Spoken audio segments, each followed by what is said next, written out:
Circuit breakers are designed to interrupt excessive current flow and come in a wide range of sizes. The number of times they trip or switch should be monitored, as most have a rated lifetime of 1 to 10 fault current interruptions.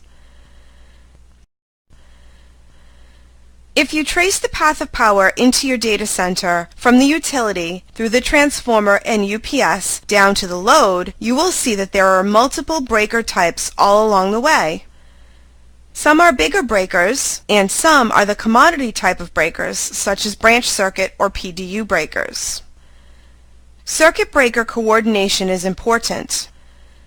The breaker closest to the fault should open faster than the circuit breakers upstream.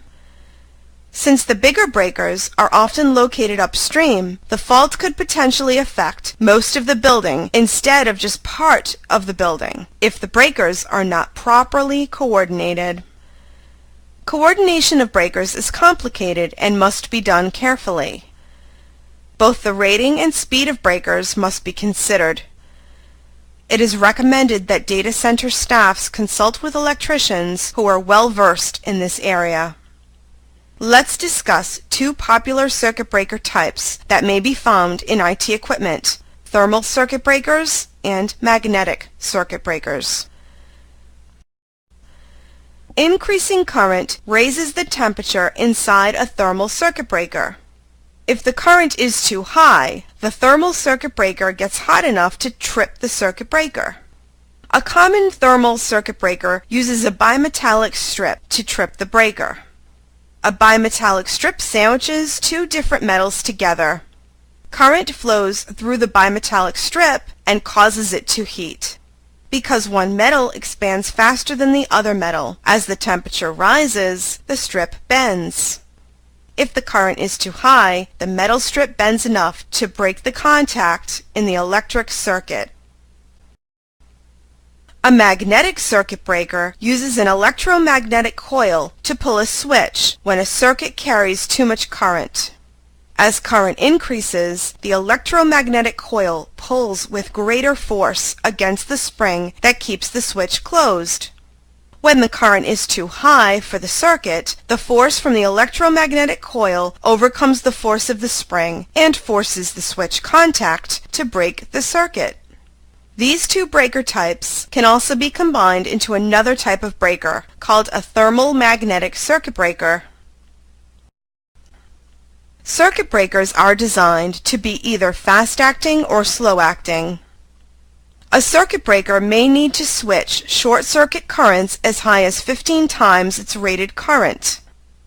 A 30-amp breaker, for example, may need to switch, in an emergency, 450 or more amps of current. Circuit breakers are designed to trip at 110% of their rated threshold. This allows for normal, short-term overloads, such as the startup currents in electrical motors. For example, a 20-amp circuit breaker is not guaranteed to trip until the current exceeds 22 amps. Circuit breaker tripping thresholds may vary according to design specification or safety code requirements. To avoid downtime and unnecessary circuit breaker tripping, a circuit breaker needs to be sized according to both its rated current and its tripping current. Trip settings are adjusted so that the circuit breaker in question will trip in a timely fashion on overload and before the upstream breaker trips. It is advisable to choose a breaker designed for the characteristics of the load. For example, some breakers have an HCAR rating, which is a rating for heating, cooling, and air conditioning applications. Breakers without this particular rating should not be used for the HVAC systems. Circuit breakers with delayed action may be needed for heavy electrical loads, such as motors, transformers, and air conditioners that draw temporarily high surge currents. The circuit breaker needs to be rated high enough to prevent an electric arc from forming that could jump over the contacts of the switch. Certain types of circuit breakers are designed to trip a circuit if they detect a small amount of ground current. These breakers are known as ground fault current interrupters, earth leakage circuit breakers, or residual current devices. Because they are too sensitive to currents and pose a risk to availability, GFCI units are not used in data centers. However, they are commonly placed in damp environments such as swimming pools, bathrooms, kitchens, and on construction sites to protect personnel from electric shock. Larger data centers use resistor banks to limit possible ground currents to safer levels and protect personnel from electric shock. Next, we'll discuss why convenience outlets are so important in the data center environment. A convenience outlet is an outlet which is used for non-computer devices. It is important to provide this additional resource outlet which can be used for electronic devices that may be necessary for the data center environment. Data center personnel need a place to plug in office equipment or lighting without the worry of tripping a circuit breaker or taxing the power supply. Installing convenience outlets is a way to ensure that enough power is provided to supply not only the critical load, but also any additional power that may be required. Next, we'll discuss safety issues such as electrical grounding and ground loops. Grounding is principally a safety measure to protect against electric shock.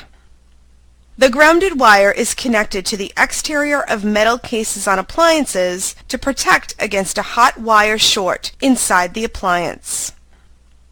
If a short occurs, the ground wire will limit the touch voltage to less than 30 volts and will also provide a return path for the excessive current to trip the branch circuit breaker. Some wires are considered hot because they are not grounded. Ground loops occur when there is a varying quality of connections to the earth at different points in an electrical installation. The result is that the current may flow in unexpected loops between ground connections. Ground loops are a potentially hazardous situation. The solution to stopping ground loops is to confirm the quality of ground connections at all points in an electrical installation. Now let's discuss 7 categories of common power problems and their solutions.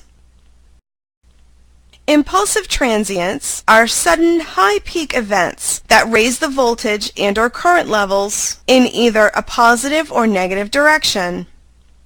Electrostatic discharge and lightning strikes are both examples of impulsive disturbances.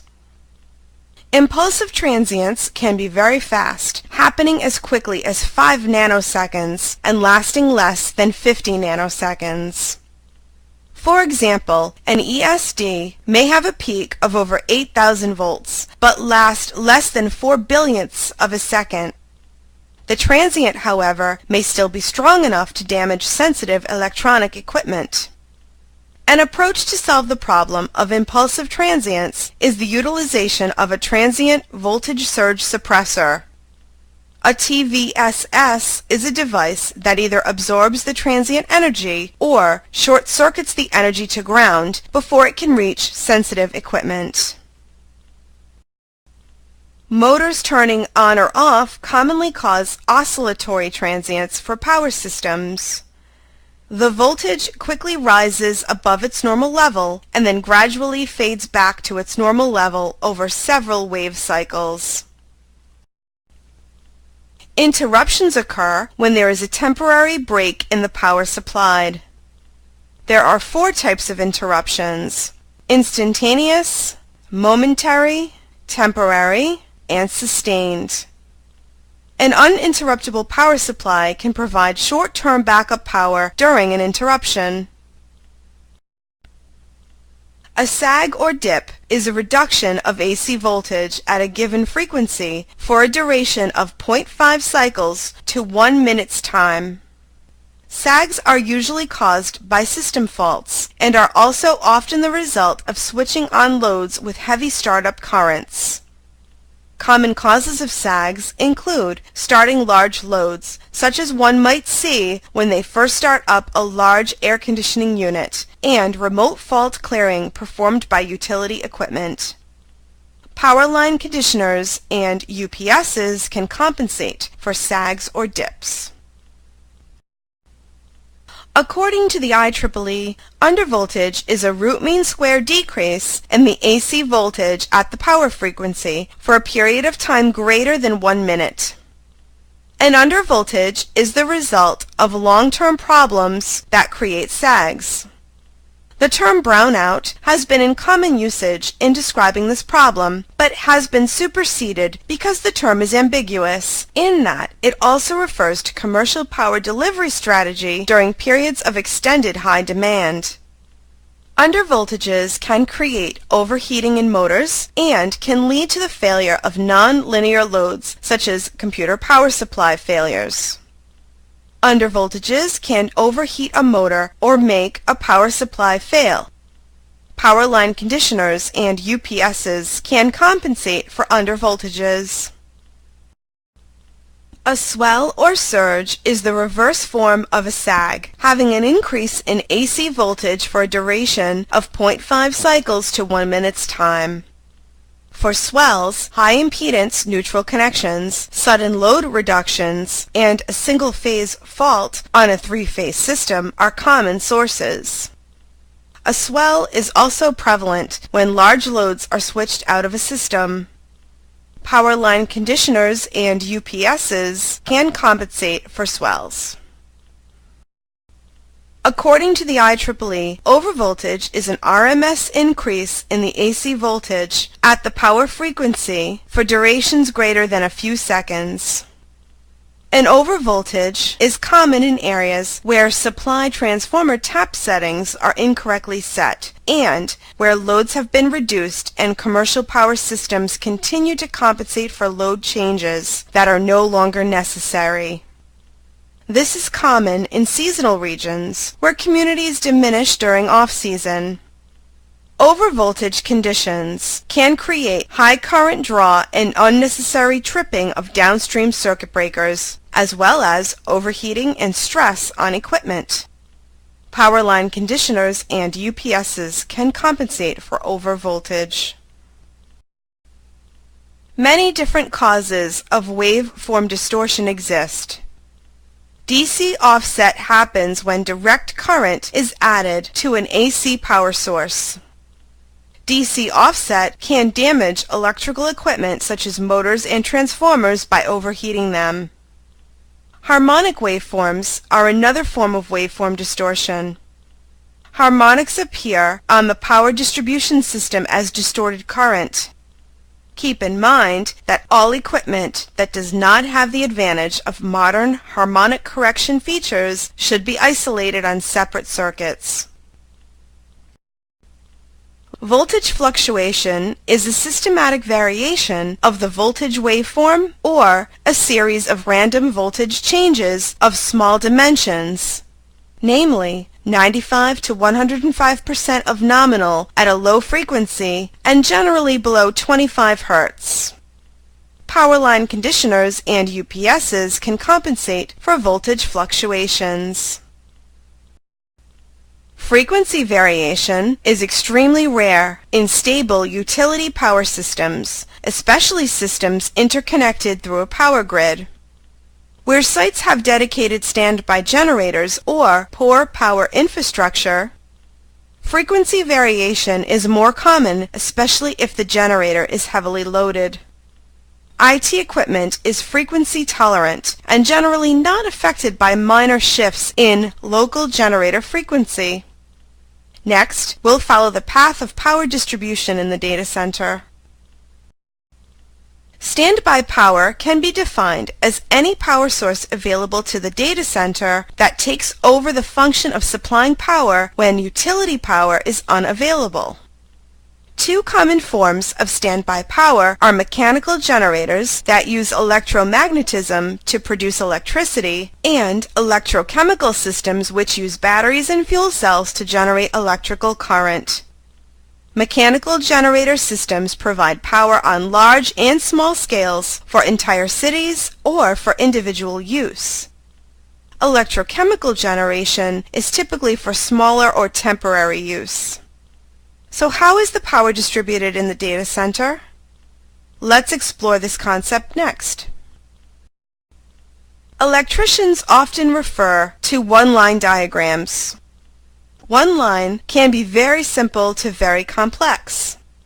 At a minimum, it should illustrate the primary electrical components of the electrical system and illustrate how they link and interact with each other.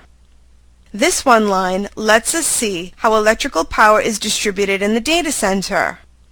From the server plug to outlet strips to power distribution units to UPS and bypass to automatic transfer switch to the primary power source to the emergency power source. Let's describe the function of each of these components. The utility provides the primary power source for the data center. Ideally, multiple utility feeds should be provided from separate substations or power grids. While not essential, this action will provide backup and redundancy. An emergency backup power source in the form of a generator can be positioned to bear the load of both data center components as well as essential support equipment such as air conditioners in the case of power disruption. A circuit is a path for electrical current to flow. A branch circuit is one, two, or more circuits whose main power is connected through the same main switch. Each branch circuit should have its own grounding wire. All wires must be of the same gauge. An uninterruptible power supply, or UPS, is a device or system that maintains a continuous supply of electric power to essential equipment that must not be shut down unexpectedly. The UPS equipment is inserted between a primary power source, such as a commercial utility, and the primary power input of equipment to be protected for the purpose of eliminating the effects of a temporary power outage and transient anomalies. An automatic transfer switch is a switch that will automatically switch the power supply from one power source to another in case of power disruption or bypass mode. For example, if the utility fails, the automatic transfer switch would immediately switch to UPS or generator power. A power distribution unit is a device that distributes electric power by usually taking high voltage and amperage and reducing it to more common and useful rates. For example, from 220 volts 30 amp single phase to multiple 110 volt 15 amp or 110 volt 20 amp plugs. It is used in computer data centers and sometimes has features like remote monitoring and control down to plug level. An outlet strip is a strip of sockets which allows multiple devices to be plugged in at one time and usually includes a switch to turn all devices on and off. In a few cases, they may even have all outlets individually switched. Outlet strips are often used when many electrical devices are in close proximity, especially with audio and video and computer systems. A server plug is the power plug or other type of electrical connector which mates with the socket or jack, and in particular is used with electrical or electronic equipment in the data center. To summarize, let's review some of the information that we have covered throughout the course. Power infrastructure is critical to the uptime of any data center. Understanding basic power terms helps to better evaluate the interaction between the utility, standby power equipment, and the load. Failures can occur at various points in the power infrastructure, but special care should be given to the condition and the coordination of circuit breakers. Numerous power anomalies exist that can impact the uptime of data center equipment.